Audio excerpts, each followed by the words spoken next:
Good morning, everyone. Today, I am going to teach you all about The Road Not Taken, which is a very famous poem written by Robert Frost.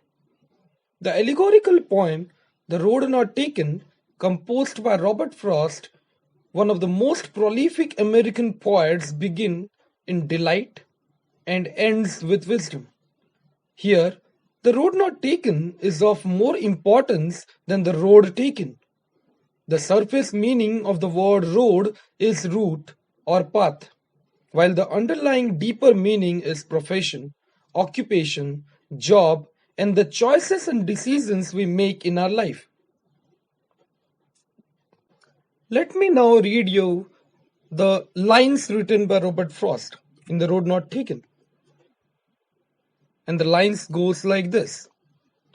Two roads diverged in a yellow wood, and sorry I could not travel both. And be one traveller long I stood, and looked down one as far as I could, to where it bent in the undergrowth. Then took the other as just as fair, and having perhaps the better claim, because it was grassy and wanted wear. Though, as for that, the passing there had worn them really about the same. And both that morning equally lay in leaves no step had trodden black.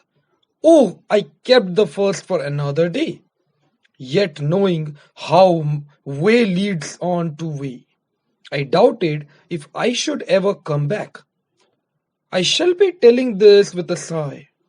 Somewhere ages and ages hence, two roads diverged in a wood, and I took the one less travelled by. And that has made all the difference. Let me now give you some explanation about the lines. Once the poet was having a morning journey. He came across a point of diversion inside the woods. There started the dilemma, as many fairy tales do. He was steered into utter confusion in deciding which path to follow. In his description of the trees, Frost wrote the yellow leaves and made it emblematic of the entire forest.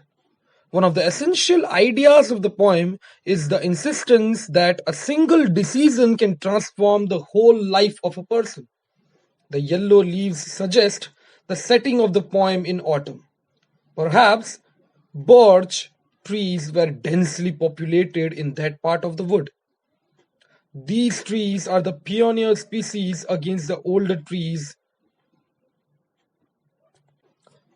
After peering down the first road till his vision could take, the poet chooses to take the second one, which was less travelled by.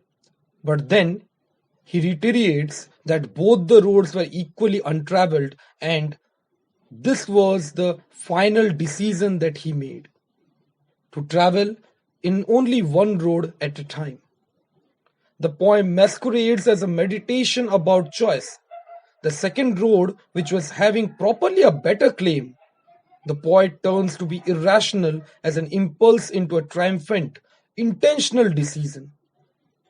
Decisions are noble than whims, and this reframing is comforting, for the way it suggests that a life unfolds through conscious design. When the poet says, Oh, I kept the first for another day, he initiates a change by shifting from depiction to contemplation. The entire poem, having been only one sentence, echoes the sudden, clean division that choice creates. In the last stanza of the poem, the poet sighs and claims that his decision has made all the difference. We cannot tell ultimately whether the speaker is pleased with his choice. A sigh can be either contented or regretful.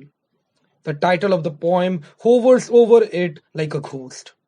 According to the title, this poem is about absence. It is about what the poem never mentions, the choice the speaker did not make, which still haunts him. The poem moves from a fantasy, making a choice, to a statement of division. All the difference suggests that choice is always inevitable.